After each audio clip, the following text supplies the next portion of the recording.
Todos hemos escuchado las historias, ¿verdad? Las leyendas de un tiempo oscuro y misterioso, donde la superstición y el miedo se entrelazaban con la vida cotidiana. Susurros oscuros de brujas y hechicería. En los rincones más oscuros de los bosques, se decía que las brujas se reunían para realizar sus rituales prohibidos. Imágenes de figuras sombrías acechando en el bosque. Estas figuras, envueltas en misterio, alimentaban los temores de los aldeanos, quienes veían en cada sombra una amenaza. El parpadeo de la luz del fuego en rostros sombríos. Alrededor de las hogueras, las historias de brujas y demonios se contaban una y otra vez, cada vez más aterradoras.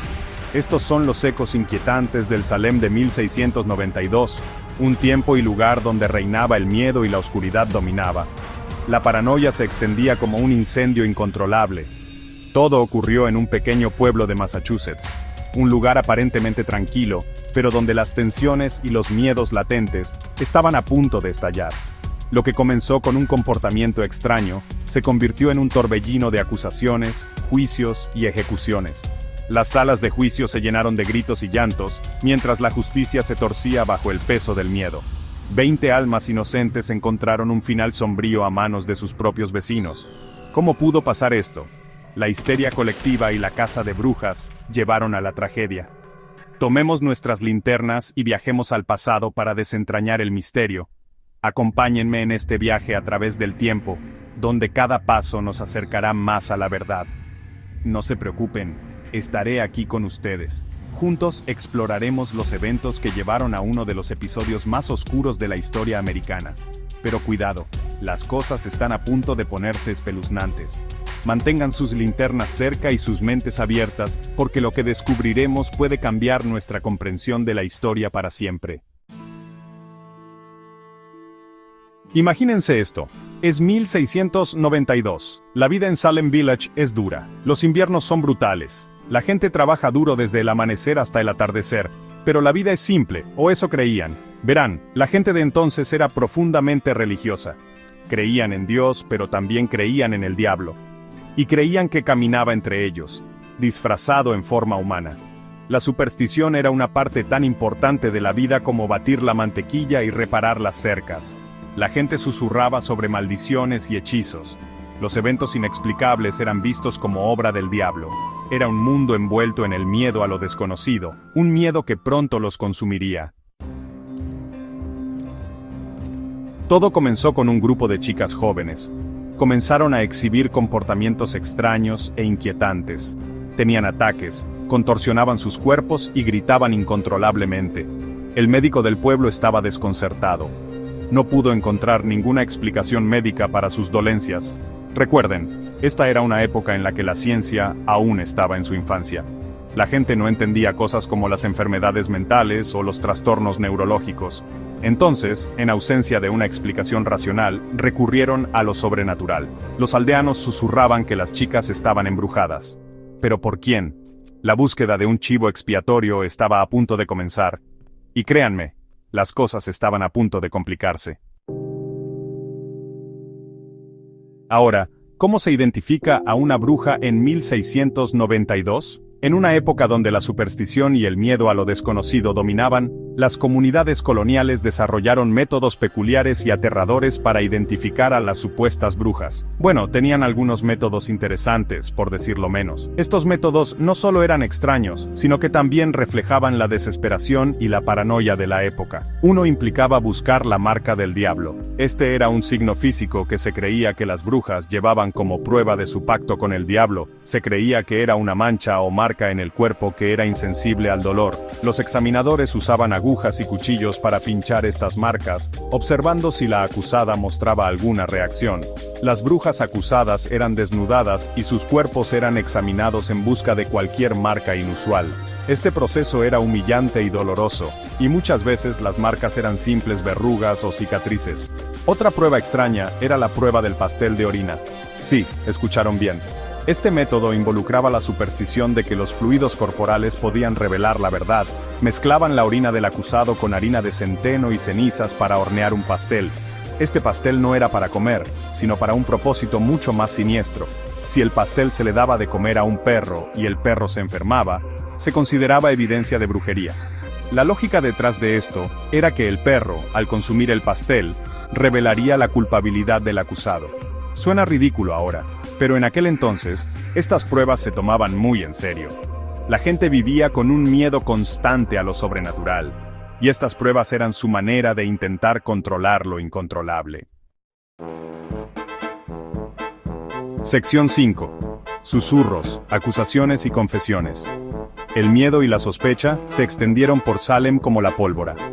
En cada esquina, en cada hogar, la gente susurraba sobre brujería y magia negra. Las historias de encuentros sobrenaturales y pactos con el diablo se convirtieron en el pan de cada día. Los vecinos se volvieron contra los vecinos, alimentados por la paranoia y el resentimiento. Las amistades de toda la vida se rompieron, y las familias se dividieron. Nadie estaba a salvo de la mirada acusadora de la comunidad. Las acusaciones volaban por todas partes. Cualquier comportamiento extraño o fuera de lo común era suficiente para ser señalado como brujo o bruja. La histeria colectiva se apoderó de Salem, y la justicia se convirtió en un espectáculo público. Pero aquí está la cosa. Muchos de los acusados eran marginados sociales, personas que no encajaban del todo. Eran blancos fáciles. Los solitarios, los excéntricos, aquellos que vivían al margen de la sociedad, se convirtieron en los principales sospechosos. Otros confesaron brujería, pero estas confesiones a menudo eran coaccionadas mediante intimidación o incluso tortura. Los interrogadores no se detenían ante nada para obtener una confesión. Las técnicas de interrogatorio eran brutales y despiadadas. Imagínense estar encerrados en una celda oscura y estrecha, privados de sueño y comida. La desesperación y el miedo se apoderaban de los prisioneros, quienes a menudo no veían otra salida que confesar crímenes que no habían cometido. Los interrogan y amenazan constantemente con la condenación eterna. Los gritos y las súplicas llenaban el aire, mientras los acusados intentaban desesperadamente salvar sus vidas. Bajo ese tipo de presión, no es de extrañar que la gente dijera cualquier cosa para que parara. La confesión se convirtió en una herramienta de supervivencia, una forma de escapar del tormento, aunque solo fuera temporalmente. Sección 6. Justicia o venganza. Comienzan los juicios. Los juicios en sí mismos fueron una farsa. La evidencia era endeble, basada en evidencia espectral, lo que significaba que el acusador afirmaba ver el espíritu del acusado atacándolo. La representación legal era prácticamente inexistente, y los acusados se consideraban culpables hasta que se probara su inocencia. Era una receta para el desastre. Sección 7. Muerte en la horca.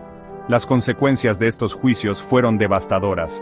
20 personas, en su mayoría mujeres, fueron ahorcadas como brujas. Otras murieron en prisión en condiciones horribles. Las familias fueron destrozadas. La comunidad quedó hecha añicos. Los juicios de brujas de Salem sirven como un escalofriante recordatorio de los peligros de la histeria colectiva, el poder desenfrenado y la supresión de la razón. Sección 8. Razón perdida. Lecciones aprendidas. Los juicios de brujas de Salem terminaron casi tan abruptamente como comenzaron. Para el otoño de 1692, la marea comenzó a cambiar. La gente empezó a cuestionar la validez de las acusaciones y la imparcialidad de los juicios. Surgieron dudas. Y poco a poco, la razón empezó a regresar.